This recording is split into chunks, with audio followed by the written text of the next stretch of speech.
And I now give the floor to Ghana. Thank you, Madam President. At the outset, let me thank Under-Secretary General Rosemary DiCarlo for the presentation of the Secretary General's latest report on the implementation of Resolution 2231. We also thank Ambassador Silvio Gozzato and Ambassador Fergal Maithen for their respective comments. Madam President, it is indeed disheartening that the optimism that a breakthrough was imminent in the talks to revive the Iran nuclear deal earlier this year was short-lived, and that progress made through indirect talks between the concerned parties in the Joint Comprehensive Plan of Action in Vienna and through other mediators have stalled once again. We maintain that the JCPOA remains the best opportunity and practical course in addressing the Iranian nuclear issue. We believe that the plan of action would not only further validate the success of multilateralism, but would ultimately have a positive impact on regional security.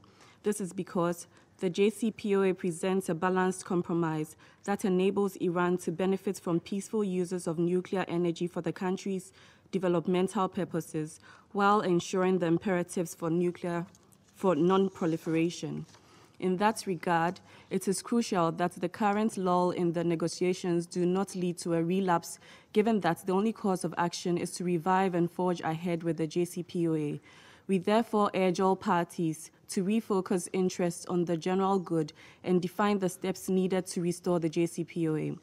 In moving forward, it is useful for all concerned parties to work towards a common understanding on the existing text and the requisites in the implementation of Resolution 2231.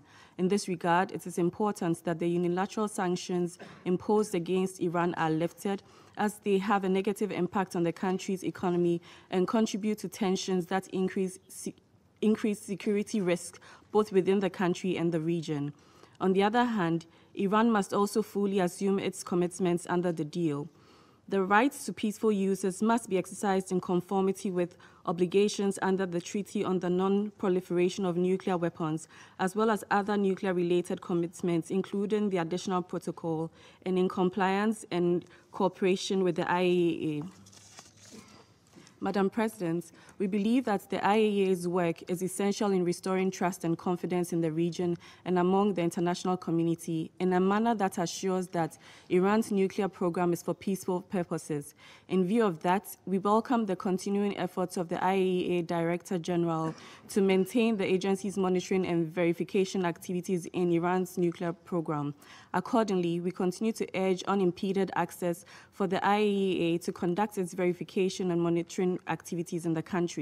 In concluding, we reiterate our call for the parties to work constructively towards a full return to the terms of the JCPOA deal, bearing in mind that time is of the essence. The current international climate makes the question of non-proliferation much more critical to international peace and security. We therefore continue to support with keen interest all the diplomatic efforts to resolve outstanding issues required to reactivate the commitments of the parties under the plan of action, in the hope that the next 6-month reports could coincide with a restored Iran nuclear agreement. Thank you.